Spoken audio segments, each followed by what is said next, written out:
2011 ମସିହାରେ ଯାହା ଜନଗଣନା ହେଇଥିଲା ସେହି ଆଧାରରେ ବର୍ତ୍ତମାନ ସମସ୍ତ ସରକାରୀ କାର୍ଯ୍ୟକ୍ରମ ଚାଲୁ ରହିଛି, ଯଦ୍ୱାରା କି 2011ରୁ 2024 ଦୀର୍ଘ 13 ବର୍ଷର ଅନ୍ତର ଭିତରେ ତ ବିଭିନ୍ନ ଆମେ ଯଦି ବିଭିନ୍ନ ଆଗ ଇଏରୁ ନେବା ତେବେ ଜାଣିବା ଯେ ଆମର ଜନସଂଖ୍ୟା ବୃଦ୍ଧି ହୋଇସାରିଛି ଅଲରେଡ଼ି। 13 ବର୍ଷ ଭିତରେ କ'ଣ ଜନସଂଖ୍ୟା ବୃଦ୍ଧି ହେଇନି କି? ତ ତାକୁ ଯଦି ଜନସଂଖ୍ୟା ବୃଦ୍ଧି ଆଗେ ତଥ୍ୟଭିତ୍ତିକ ଆଧାରରେ ନ ଯାଇ କେବଳ ଡିମିଲିଟାଇଜେସନ୍ କରିବା କଥାଟା ଯେଉଁ ସରକାର ଘୋଷଣା କରିଛନ୍ତି ସେଇଟା କେତେ ଦୂର ଫଳପ୍ରଦ ହେବ? ତେଣୁ ପ୍ରଥମେ ଆଗେ ଜନଗଣନା କରାଯାଉ, ତାପରେ ଡିମିଲିଟାଇଜେସନ୍ କରିବାର କୌଣସି ଅସୁବିଧା ନାହିଁ। ଡିମିଲିଟାଇଜେସନ୍ ହେବାର ଆବଶ୍ୟକତା ରହିଛି, ଲୋକ ସଂଖ୍ୟା ବଢ଼ି ଚାଲିଛନ୍ତି ଏବଂ ରାଜ୍ୟ ସରକାର ଯେଉଁ ପଦକ୍ଷେପ ନେଉଛନ୍ତି ସେଇଟା ନିହାତି ହେବାର ଆବଶ୍ୟକତା ରହିଛି। କିନ୍ତୁ ଆଗେ ଆମର ଡିମିଲିଟାଇଜେସନ୍ ହେବା ପୂର୍ବରୁ ଆଗେ ଜନଗଣନା କରିବାର ନିହାତି ଆବଶ୍ୟକତା ରହିଛି। ଆଜ୍ଞା ପୁଣି ନବ ଦାସଙ୍କ ଫାଇଲ ଖୋଲା ହେଲା, ନୋଟିସ୍ କରାଯାଇଛି ଦୀପାଳି ବାବୁଙ୍କୁ, କ'ଣ କହିବେ? ଦୀପାଳି ବିଶାଲ ଜେରା ହେବେ, ପୂର୍ବ ସରକାର ତଦନ୍ତ କ'ଣ ଥିଲା? ଦେଖନ୍ତୁ, ସରକାର ଯେଉଁ ବିଭିନ୍ନ ସମୟରେ ବିଭିନ୍ନ ତଥ୍ୟ ଉପସ୍ଥାପନ କରୁଛନ୍ତି, ଅତୀତରେ କ'ଣ ସେଇ କ୍ରାଇମବ୍ରାଞ୍ଚ ଦ୍ୱାରା ତଦନ୍ତ ହେଇନଥିଲା କି? ତ କ'ଣ ପାଇଁ ନିରବଦସ୍ଥା ଥିଲା? ଆଜି ପର୍ଯ୍ୟନ୍ତ ଦୀର୍ଘ ଦିନ ହେଇଗଲାଣି ନିରବଦସ୍ଥା କ'ଣ ପାଇଁ ଥିଲେ? କଂଗ୍ରେସ SIT ତଦନ୍ତ, ଆମର ଏବେକାର ସରକାର CBI ତଦନ୍ତ, ଆକୁ ସବୁ ବାଦ କରୁଛନ୍ତି କ'ଣ ପାଇଁ? ଆମେ ତ ଦାବି କରିଛୁ ଯେ SIT ତଦନ୍ତ କରାଯାଉ, ନିରପେକ୍ଷ ହିସାବରେ କିଏ ଅପରାଧୀ ଅଛି ତାକୁ ଲୋକଲୋଚନକୁ ଅଣାଯାଉ। ଇଏ ତାଙ୍କ ପରିବାର ଲୋକଙ୍କୁ, ତାଙ୍କ ପୁଅ ଝିଅଙ୍କୁ ବାରମ୍ବାର ଡାକି ଗୋଟେ ଲୋକହସା କଲା ଭଳିଆ କାର୍ଯ୍ୟକ୍ରମ କରୁଛନ୍ତି। ଏଇଟା ଗୋଟେ ମୋତେ ଲାଗୁଛି ଏହା ଭିତରେ ଗୋଟେ ରୀତିମତ ଷଡ଼ଯନ୍ତ୍ର ରହିଛି ଏବଂ ଇଏ ଫାଇଲକୁ ବୋଧେ ଇଏ ତାଙ୍କର ପୁଅ ଝିଅଙ୍କୁ ପଚାରି ଦେଇ ସାରିଲା ପରେ ଏ ଫାଇଲକୁ କ୍ଲୋଜ୍ କରିଦେବାର ମଧ୍ୟ ମସୁଧା ରହିଲା ଭଳିଆ ଜଣାପଡ଼ୁଛି। ଯଦି ପ୍ରକୃତରେ ସରକାରଙ୍କର ଆନ୍ତରିକତା ଅଛି, ସରକାର CBI ତଦନ୍ତ କରାନ୍ତୁ, ନହେଲେ SIT ତଦନ୍ତ କରି ଏ ତଥ୍ୟ ଲୋକଲୋଚନକୁ ଆଣନ୍ତୁ। ଆଜିଠୁ ପୋର୍ଟାଲ ଖୋଲୁଛି, ଯୋଗ୍ୟ ହିତାଧିକାରୀ ରାସନ କାର୍ଡ ଦିଆଯିବ। ଆପଣ ମଧ୍ୟ ଅଭିଯୋଗ କରିଥିଲେ ଭୂତ ହିତାଧିକାରୀ ବର୍ତ୍ତମାନ କାଲି ସୁଦ୍ଧା ଯାହା ଜାଣିଲି 5 ଲକ୍ଷ ଅଛନ୍ତି, ଯାହା କାଲି ତଥ୍ୟରୁ ସରକାର ପ୍ରଦାନ କରିଛନ୍ତି ଏବଂ ଆଜି ପୋର୍ଟାଲ ଖୋଲିବା କଥା କହିଛନ୍ତି। ତ ଆହୁରି 45 ଲକ୍ଷ ଭୂତ ରହିଛନ୍ତି। ସେ ଭୂତଙ୍କୁ ଖୋଜିକି ସରକାର କେବେ କାଢ଼ିବେ, 5 ବର୍ଷ ଭିତରେ ପାରିବେ କି 5 ବର୍ଷ ପରେ 50 ବର୍ଷ ଲାଗିବ, ସେ କଥା ସରକାର ହିଁ କହିବେ।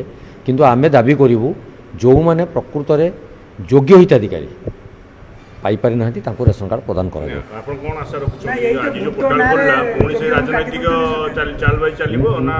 ନାଇଁ, ଯେଉଁଟା ଆପଣ ପଚାରିଲେ ବଢ଼ିଆ କଥା ପଚାରିଲେ ଯେ ଯେଉଁ ଭୂତ ନାଁରେ ଯୋଗ୍ୟମାନଙ୍କୁ କାଟି ଦେଉଛନ୍ତି କି, ବହୁତ ଲୋକଙ୍କୁ କାଟି ଦେଉଛନ୍ତି। ଆପଣ ଶୁଣିଥିବେ ଗୋଟେ ଗୃହରେ ହଟ୍ଟଗୋଳ ହେଇଥିଲା, ସେ ଦାବି ବି ଆମର ଥିଲା ଯେ ଯେଉଁମାନେ ଋଣ କରିବା ପାଇଁ ବାଙ୍ଗାଲୋର, ସୁରାଟରେ, ଗୁଜରାଟରେ ଅଛନ୍ତି, ସ୍ୱଳ୍ପ ପଇସାରେ ଗୋଟେ ଘର ନିର୍ମାଣ କରିବେ, କାରଣ ତାଙ୍କୁ ତ ଆବାସ ଯୋଜନାରେ ଦିଆଗଲା ନାହିଁ, ସେମାନେ ବିଭିନ୍ନ ରାଜନୈତିକ ମଧୁଚନ୍ଦ୍ରିକାର ପଶାପାଲିରେ ପଡ଼ିଗଲେ ଏବଂ ସେମାନେ ନିଜେ ଶ୍ରମ କରି ଗୃହ କରିବା ପାଇଁ ବ୍ୟାଙ୍କରୁ ଯେତେବେଳେ ଋଣ ଆଣିବାକୁ ଗଲେ, ବ୍ୟାଙ୍କର ଗୋଟେ ମାନେ ବିଧି ରହିଛି ଯେ ଯେଉଁମାନେ ଇନକମ୍ ଟ୍ୟାକ୍ସ ରିଟର୍ଣ୍ଣ ଫାଇଲ୍ କରିବେ ସେମାନଙ୍କୁ ଋଣ ପ୍ରଦାନ କରାଯିବ।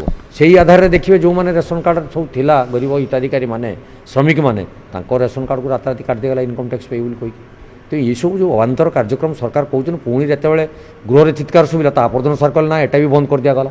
ତେଣୁ କେଉଁ ତଥ୍ୟ ନେଇକି କେଉଁ ଆଧାରରେ ଯୋଗ୍ୟ ହିତାଧିକାରୀଙ୍କୁ ସେ ରେସନ କାର୍ଡ଼ ପ୍ରଦାନ କରିବେ, ସରକାର ଆଗେ ଧୀରେ ସୁସ୍ଥେ ତାକୁ ଚିନ୍ତା କରି ଲୋକଲୋଚନକୁ ଦିଅନ୍ତୁ, ସେହି ଅନୁଯାୟୀ କାର୍ଯ୍ୟକ୍ରମ ଆରମ୍ଭ ହେବ। ଲୋକମାନେ ପ୍ରକୃତ ଯୋଗ୍ୟ ହିତାଧିକାରୀ ରେସନ ପାଇବା ପାଇଁ ଯୋଗ୍ୟ ହେବେ ବୋଲି ମୋର ବିଶ୍ୱାସ। এটা ସନ୍ଦେହଜନକ କଥା, ମୋତେ ଲାଗୁଛି ସେହି କାର୍ଯ୍ୟକ୍ରମ ହୋଇଯାଇପାରେ, କାରଣ ଯେପର୍ଯ୍ୟନ୍ତ ପୁରା ସ୍ଥିତି ଅଯୋଗ୍ୟ ସ୍ଥିତି ଏବଂ କିଏ ଭୂତ ହିତାଧିକାରୀ ଇଏ ଯଦି ଲୋକଲୋଚନକୁ ନ ଆସିଛି, ଲୋକ ନ ଜାଣିପାରିଛନ୍ତି, ହୁଏତ ସେ ବି ଦଳ ଭିତରେ ହୋଇଯାଇପାରେ ଯେମିତି ପୂର୍ବ ସରକାର କରିଥିଲା। ଇଏ ତ କପି ପେଷ୍ଟ ସରକାର, ତେଣୁ ଇଏମାନେ ସେଇ ପୁରୁଣା କଥାର ପୁଣି ଖାଲି ପୁରୁଣା ବହିରେ ନୂଆ ମହିଳାଟି ଲଗାଇଦେବେ, ଆଙ୍କର ରଙ୍ଗ ଚେଞ୍ଜ କରି ଆଙ୍କ ଲୋକଙ୍କୁ କିଛି ପ୍ରଦାନ କରିଦେଇ ଚୁପଚାପ ବସିଯିବେ। ଆଉ ଆପଣ ତ ନିଜେ କହିଥିଲେ ଯେ ରାସନ ନ ପାଇକି ଲୋକ ବିଧାନସଭାରେ କହିଥିଲେ ଯେ କେମିତି ଆମ୍ବ ଟାକୁଆ ଖାଇକି ମଲେ, ଇଏ ଗୋଟେ ସେଇ ବାହାନା କରୁଛନ୍ତି କି ସରକାର ଏମିତି ଭୂତ ଇଏ କରିକି ଲୋକଙ୍କୁ ହଇରାଣ କରିବା? ଲୋକଙ୍କୁ ବିଭ୍ରାନ୍ତିକର ତଥ୍ୟ ଦେବାରେ ଇଏ ସରକାର ପ୍ରଥମ ହୋଇଯାଇଛି। ଅତୀତ ସରକାରକୁ ଛାଡ଼ନ୍ତୁ, ଇଏ ସରକାର ଦେଖନ୍ତୁ 8 ମାସ ଭିତରେ ଯେତେ ଯେତେ ତଥ୍ୟ ପ୍ରଦାନ କରୁଛନ୍ତି, ପୁଣି ସକାଳେ ଗୋଟେ ତଥ୍ୟ ଦେଇ ସାରିଲା ପରେ ସନ୍ଧ୍ୟାବେଳକୁ ତାର ପରିବର୍ତ୍ତନ ହୋଇଯାଉଛି। ପୁଣି ଯେଉଁମାନେ ବିଭାଗୀୟ ନୁହନ୍ତି ସେମାନେ ସେ ବିଭାଗ ଉପରେ ମନ୍ତବ୍ୟ ବି ମଧ୍ୟ ଦେଇ ଦେଉଛନ୍ତି। ଇଏ ଗୋଟେ ରାଜ୍ୟବାସୀ ହାସ୍ୟାସ୍ପଦ ମଣିଲାଣି।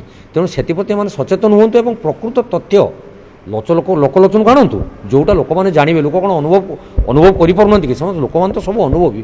ତେଣୁ ଯେତେବେଳେ ସରକାର ପରିବର୍ତ୍ତନ କରିଛନ୍ତି, ଲୋକମାନେ ଆଶା ରଖିଛନ୍ତି ଏ ସରକାର କିଛି କରିବେ। ତେଣୁ ଏମାନେ କାମ କରିକି ଦେଖାନ୍ତୁ, କେବଳ ଖାଲି କଥାରେ କୁହନ୍ତୁନି, କାଗଜ କଲମରେ ଘୋଷଣା ନ କରି ବିଭିନ୍ନ ସମୟରେ ବିଭିନ୍ନ ତଥ୍ୟକୁ ନ ବଦଳି ପ୍ରକୃତ କଥାକୁ ଆସନ୍ତୁ। ପ୍ରକୃତ ଆଧାରରେ ଯୋଗ୍ୟ ହିତାଧିକାରୀମାନଙ୍କୁ ସେମାନଙ୍କର ନ୍ୟାର୍ଯ୍ୟ ଦାବି ପ୍ରଦାନ କର। ଆଜ୍ଞା ये जो पंचायत जो ना कटिला सब तालिकार योग्य अयोग्य बोली ये प्रति पंचायत लोक जानिबे केमिति कहार रहिला कहार गोटे गोटे तालिका झुलेवा दरकार कि ब्लॉक बा पंचायत लेवल रे सरकार जेपर्यंत नीति रे निर्धारित हो पारि नाहंती से झुले देले पुणी सेठी अप्रीतिकर परिस्थिति सृष्टि हम तेणु सीए प्रथमे तुरंत सी आगे किए योग्य किए अयोग्य सी आगे ताको निर्धारित करंतु तापर जाई तालिका मारिबे एवं लोक माने जानिबे आगे मु एई कारण अयोग्य हेली बोली नहीं तालिका मारिया दरकार ना नहीं निश्चित दरकार अवेयरनेस केमती हम केवल तो टीवी और खबर कागज करदेले हेनी एटा अवेयरनेस प्रत्येक पंचायत कार्यालय मारिबा दरकार अछि।